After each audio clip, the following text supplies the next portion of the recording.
Cette émission est une présentation d'Alimentation du Lac Victoriaville, Godette Drummondville et Servi de Shawinigan, distributeur en alimentation ouvert au public. Aujourd'hui, je vous cuisine des plats réconfort, des plats mijotés, des plats qui nous font du bien. En premier lieu, je vous prépare un jambon à la bière et au chou. En second lieu, je vous prépare des grands-pères, non pas au sirop d'érable, mais au poulet. Un peu étonnant, vous allez voir, c'est une excellente recette. Et en dernier lieu, on préparera des cubes de veau à la poire et à l'oignon caramélisé. On commence?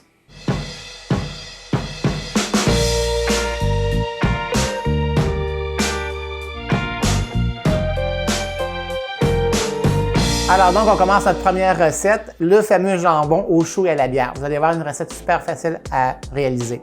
Comme ingrédient, ça vous prend un jambon avec os, une bière blonde, et puis un chou, et puis un peu de poivre. C'est tout ce qu'on a besoin pour réaliser la recette.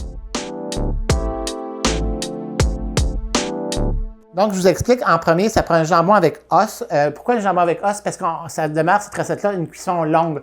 On a besoin de le faire cuire longtemps pour que le jambon devienne moelleux et qu'il se détache facilement. C'est ce qui va donner le côté onctueux à la recette, plus le chou qui va cuire un bon bout de temps. Le tout va devenir un peu crémeux, onctueux, moelleux, d'où la fameuse recette réconfort. Donc, revenons en premier avec le jambon. Ici, j'ai un jambon, un demi-jambon complet avec, comme je vous ai, avec l'os ici, OK? L'os qu'il y a là. Je vais, pour la recette, on va prendre que la moitié du jambon parce que ça va être, à moins que vous soyez de la visite, vous êtes au moins une 15 à 20 personnes, mais sinon, pour tous les jours, c'est peut-être un petit peu trop majeur. Donc, je prends le jambon. Vous avez remarqué ici, le jambon, j'en ai enlevé la partie supérieure, la couche supérieure de la peau du jambon, de la couenne du jambon. Pourquoi j'ai fait ça? C'est que les jambons sont fumés. Et si on les fait cuire longtemps, le jambon va foncer, puis on veut pas ça. On veut que le jambon reste blanc, on veut que le jambon reste d'une couleur pâle et attrayante. Ok, sinon le jambon va foncer, puis des fois c'est moins attrayant visuellement. Un peu aussi, si vous feriez cette recette-là avec du jambon toupie, le jambon toupie c'est un jambon baratté. À cuisson longue, souvent le jambon va oranger, va foncer, va devenir brun. Le goût va être intéressant, mais visuellement parlant, c'est moins intéressant. Puis on n'arrivera pas à l'onctuosité du jambon que je vais vous montrer parce que j'en ai déjà qui est en train de cuire. Ou est-ce que ça se détache facilement, est-ce que c'est vraiment crémeux. Donc, d'où l'importance de prendre ce fameux jambon-là. Donc, comme je vous disais, j'en prends la moitié, on va en prendre la moitié, OK? Une fois que la peau est enlevée, j'en prends la moitié. Ça va vous prendre un chaudron assez haut, parce que moi, je le fais cuire au four. Pourquoi je le fais cuire au four? Je vais le faire cuire sur le dessus de la cuisinière, mais ça va être comme ça cuit environ 3-4 heures. C'est peut-être un peu long, puis il va falloir que vous surveillez continuellement sur l'élément, parce que l'eau va diminuer, tandis qu'au four, c'est moins pire. Donc, on prend notre jambon, la moitié, dans mon cas, ici, la moitié de jambon, évidemment.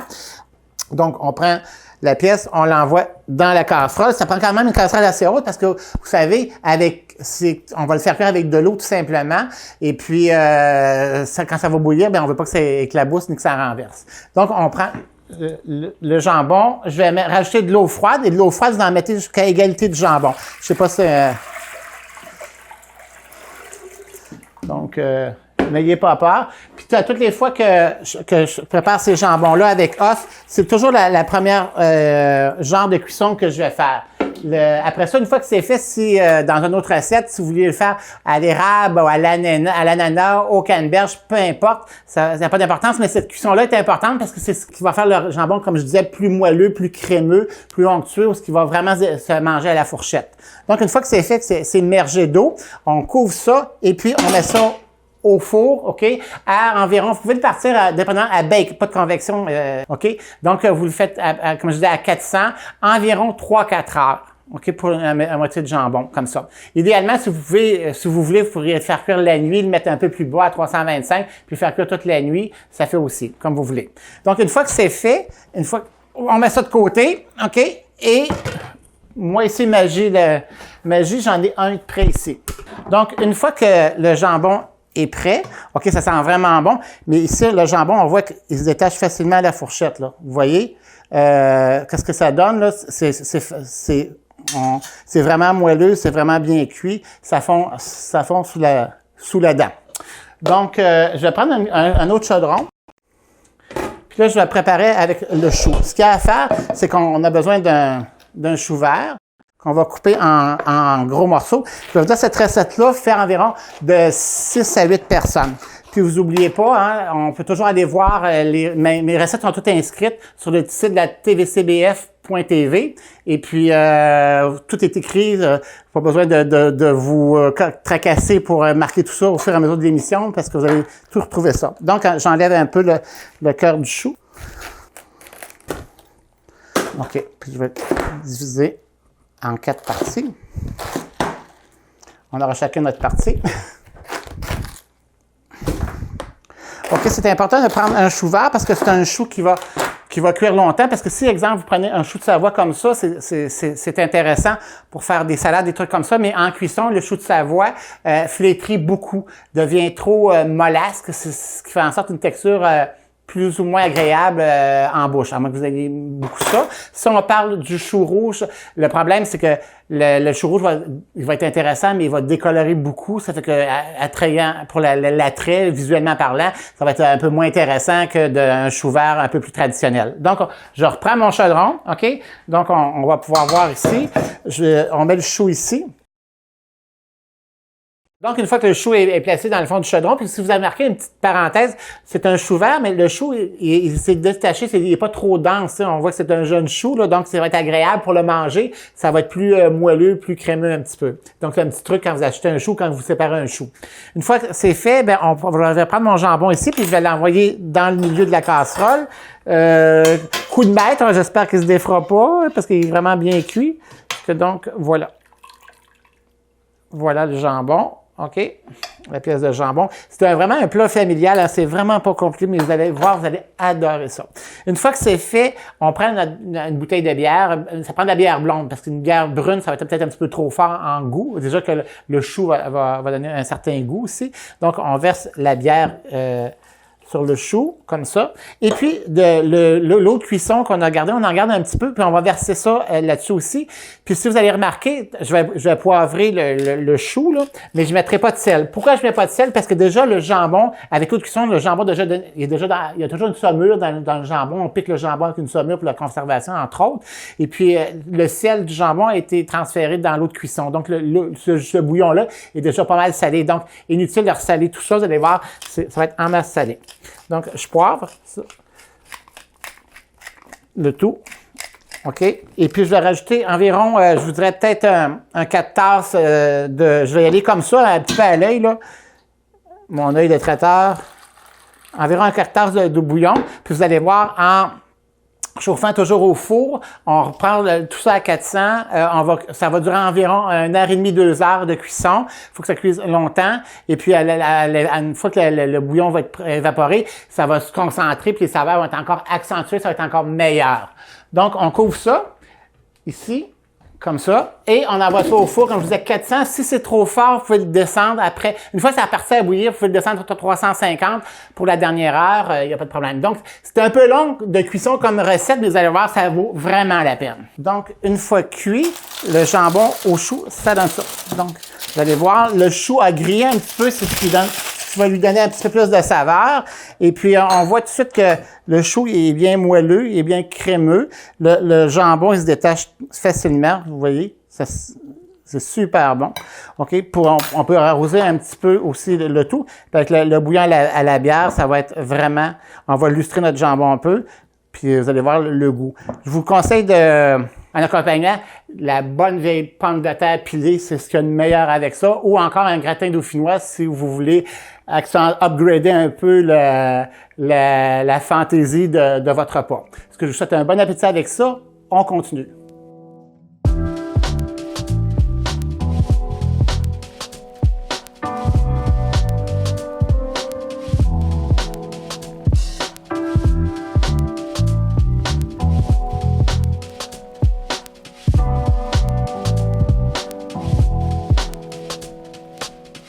Nous voilà rendus à ma deuxième recette, les fameux grands-pères au poulet. Et vous allez voir que c'est un peu peut-être novateur pour certains, mais vous allez voir c'est vraiment délicieux et c'est tout simple à faire. Donc, ce que ça prend pour faire la recette, ça vous prend du poulet, 3 tasses de poulet, ça vous prend des légumes au choix. Moi, ici, j'ai mis carottes, carottes, céleri, pois vert. Vous pouvez mettre des asperges si vous préférez, du poireau, ce que vous voulez. Comme viande aussi, si ça se fait bien avec des restes de viande, exemple, si vous avez du jambon, du saumon, des crevettes, ce que vous voulez. Dans le fond, c'est de faire une sauce, comme si on faisait une sauce soit pour un pâté au poulet ou pour un vol au vent. Et puis, on va mettre les dumplings ou les grands-pères. Donc, c'est une pâte. En français, c'est ce qu'on appelle, on pourrait traduire ça en disant une boule. Donc, on voit souvent les dumplings, soit asiatiques, qu'on connaît tous, comme les dim sum, ou encore les dumplings anglais, où c'est un peu plus comme effectivement la recette que je vais faire aujourd'hui. Donc la fameuse recette avec de la farine, poudre à pâte, lait, beurre, vraiment très très simple à faire, mais qui est vraiment délicieuse, vraiment moelleuse. OK, ça va prendre aussi du beurre pour faire venir les légumes. Et pour finir la sauce, il y a deux variantes. J'ai pris des crèmes de poulet déjà en conserve, non diluées. J'ai pris du bouillon de poulet. Mais si vous préférez, vous pouvez faire une béchamel numéro 2. Il ne faut pas qu'elle soit trop épaisse parce que sinon, quand ça va cuire, vous allez voir, ça va devenir trop compact. Ça prend ça. Et puis, ça prend du lait pour la pâte, farine, margarine, sel, poivre et puis graines de céleri pour la pâte aussi. Donc, on fait fondre du beurre pour faire venir les légumes. On met une cuillère à table de beurre environ. OK. Donc, une fois que c'est fait, je vais rajouter les carottes, le céleri. Les pois verts, je vais attendre parce que les pois verts, comme ça cuit très rapidement, je ne veux pas qu'ils deviennent mollasques ni qu'ils changent trop de couleur. Donc, une fois que c'est fait, on met un peu de bouillon. Ça va juste mouiller pour faciliter la cuisson. Pendant que ça va cuire un petit peu, on va commencer à faire la pâte pour les dumplings ou les grands-pères. Donc, ce que ça nous prend, ça prend une tasse de farine. Cette recette-là est bonne pour environ, je vous dirais, 6 personnes. Pour pas avoir l'effet d'effervescence tout de suite avec la poudre à pâte, on peut préparer les ingrédients secs avec la matière grasse, mais on met les liquides vraiment en dernier. Sinon, l'effet d'effervescence, l'effet de bouillonnement, l'effet d'élévation de la pâte va se faire trop rapidement, puis on va en perdre en cuisson. Donc, une tasse de farine, ça prend 2 cuillères à thé de poudre à pâte. Ça va prendre une pincée de sel. Et le sel, allez-y mollo. Je vous explique pourquoi. Parce que, comme j'utilise déjà de la crème de poulet concentrée qui est déjà salée, ça va être un petit peu trop peut-être intense sur le sel. On va peut-être enfler un peu trop amoureux. Donc, un petit peu de sel juste pour donner du relevé à la pâte pour que ça goûte quelque chose. Et puis, ça va prendre 3 cuillères à table de margarine. Vous pourriez, la recette original, ça pourrait être aussi avec de l'huile. Si vous prenez de l'huile, la différence qu'il y a, c'est que les grains de farine vont s'imbiber d'huile. Ça va faire une pâte plus lourde, OK? Parce que au lieu que le grain de la matière solide englobe le grain de farine, je sais pas si on peut comprendre, là.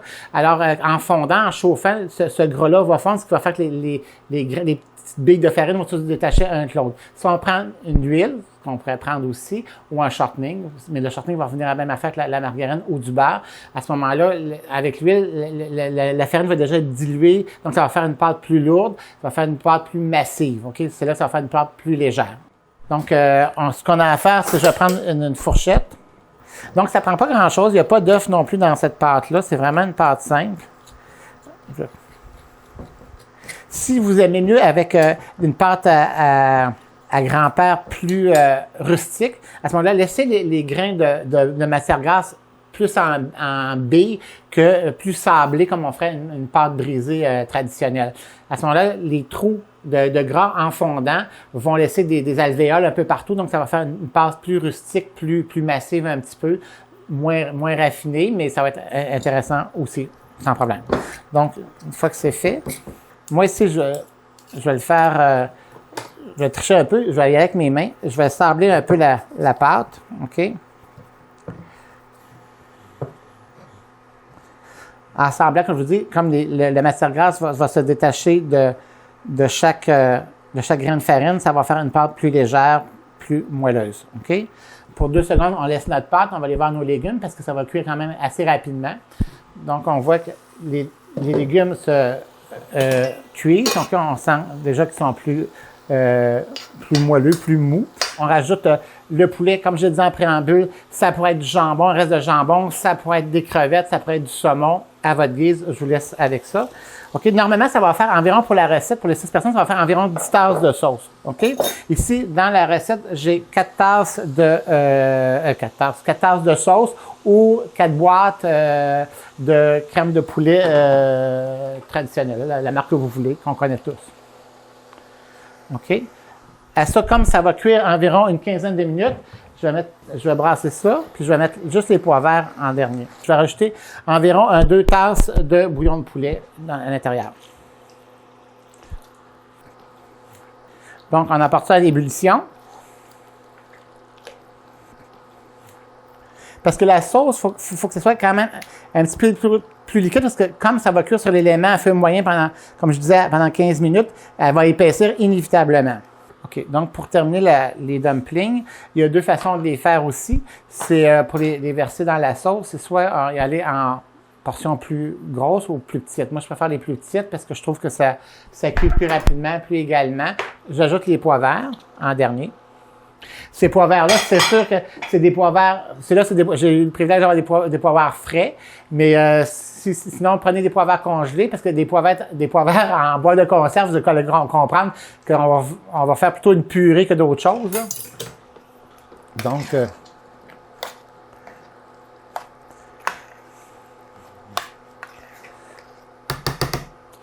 je vois que, comme vous pouvez voir, c'était un petit peu trop épais. Que je vais rajouter quand même un peu plus de bouillon, parce que je sais qu'en cours de route, on va rajouter une autre tasse de bouillon de poulet pour que ce soit vraiment un petit peu plus liquide. Je vais rajouter une demi-cuillerée de graines de céleri à la recette. Donc, ceci étant fait, je vais prendre 3/4 de tasse de lait.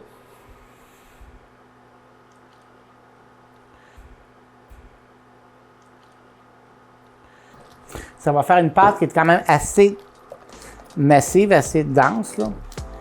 Ça fait comme une pâte un petit peu à muffin. Je ne sais pas si on peut bien voir là, ce que ça donne comme résultat.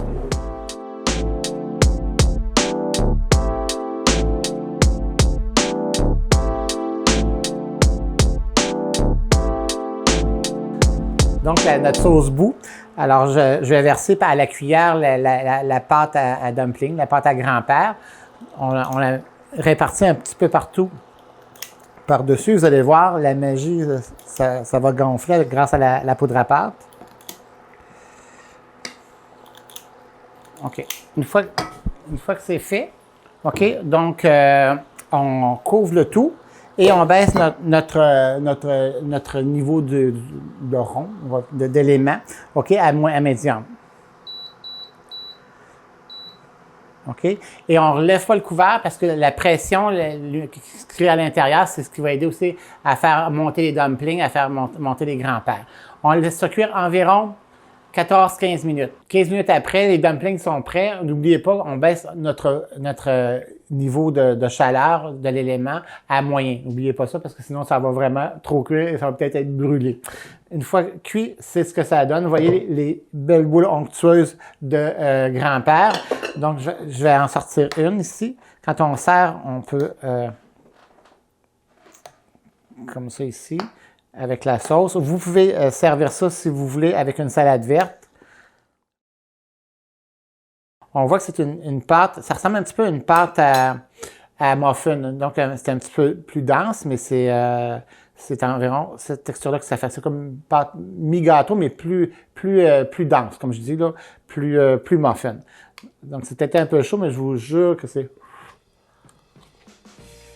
vraiment délicieux. Bon appétit!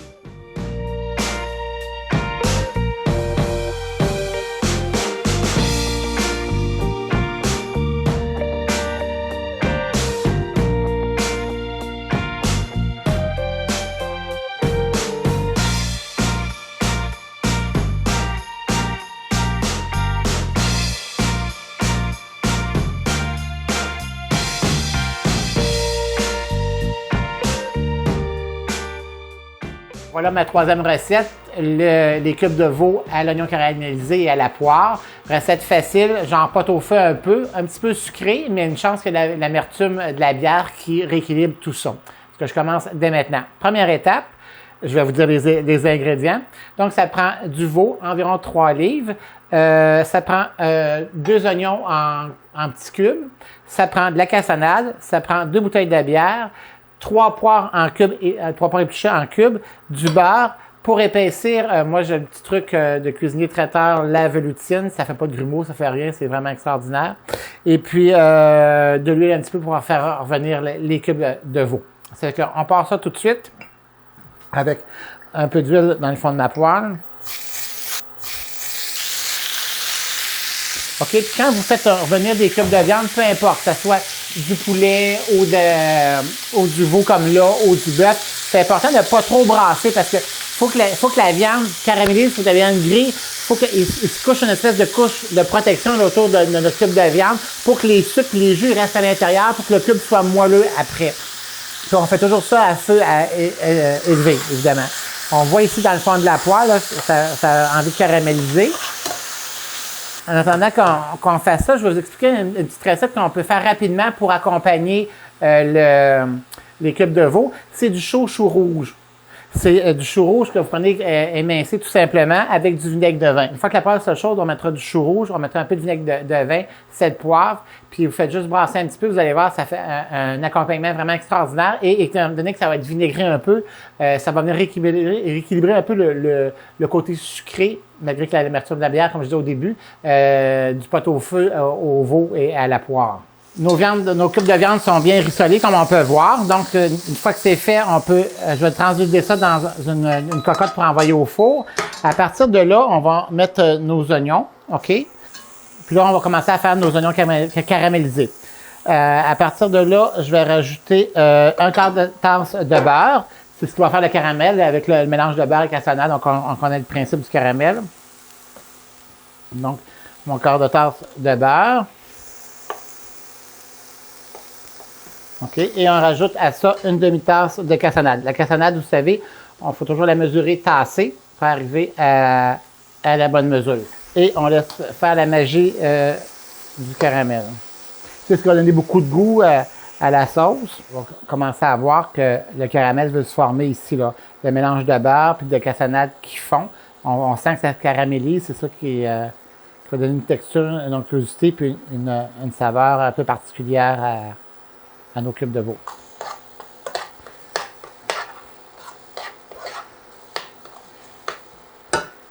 Une fois fait ça, je vais verser ça sur mes cubes de veau.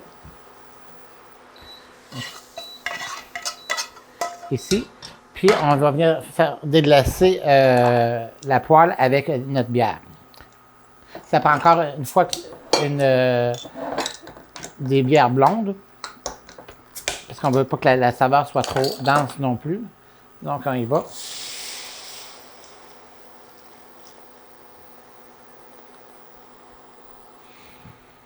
Voilà. Et on porte à ébullition. En même temps, ça va déglacer nos sucres de viande qui sont à la fond du poêlon.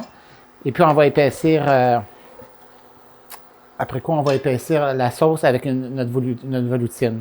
On épaissit la sauce avant de la mettre avec les cubes de veau ou de viande, peu importe la sorte de viande.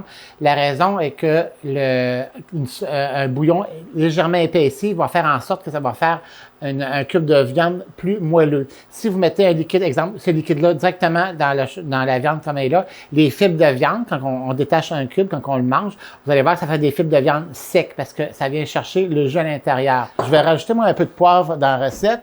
Moi, je prends toujours du poivre concassé noir parce que je suis assez poivré, j'aime beaucoup le poivre. Ça fait à peu près un quart de cuillère à thé quart de tasse, ça sera peut-être un peu intense.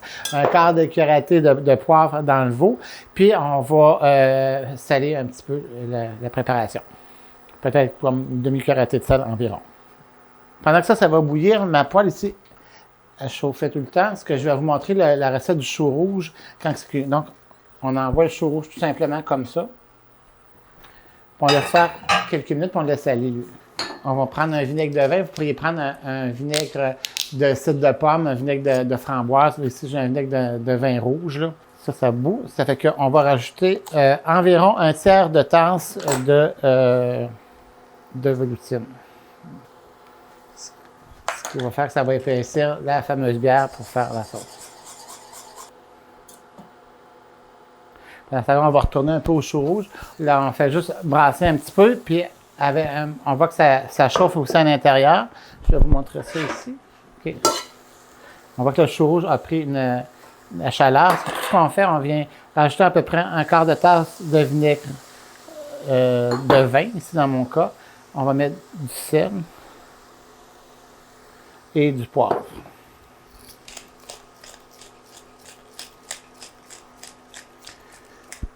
Et on va laisser tomber le chou rouge, tout simplement. Vous allez voir, ça va faire un beau chou rouge vraiment intense. Une fois que la sauce est épaissie, comme on peut voir, ok. C'est sûr, comme je disais, ça vient pas épais comme une sauce brune, là, loin de là.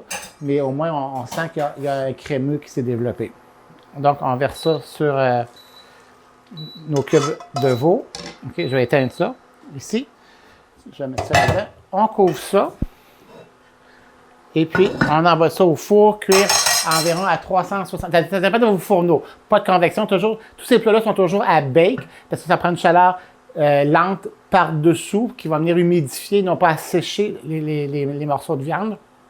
Donc, on met ça au four à 375 environ, ou 400. Vous pouvez le partir à 400 durant la première heure pour partir vraiment de la cuisson, que ça bout. Après ça, vous baissez votre four à 350 environ, toujours dans le bas du four, plus ou moins 1h30. Là. Ça dépend de la quantité de cubes de veau que vous allez faire, mais je vous dirais plus ou moins 1h30, 2 heures.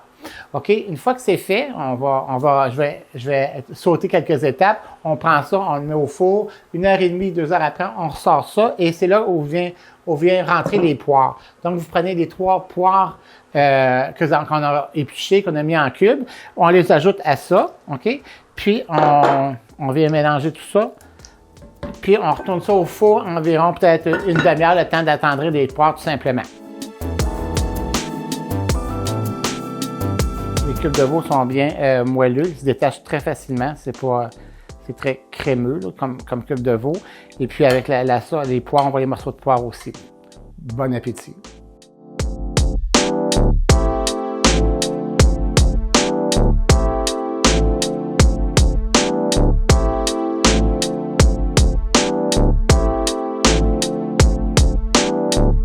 Cette émission est une présentation d'Alimentation du Lac Victoriaville, Godette Drummondville et Service Shawinigan, distributeur en alimentation ouvert au public.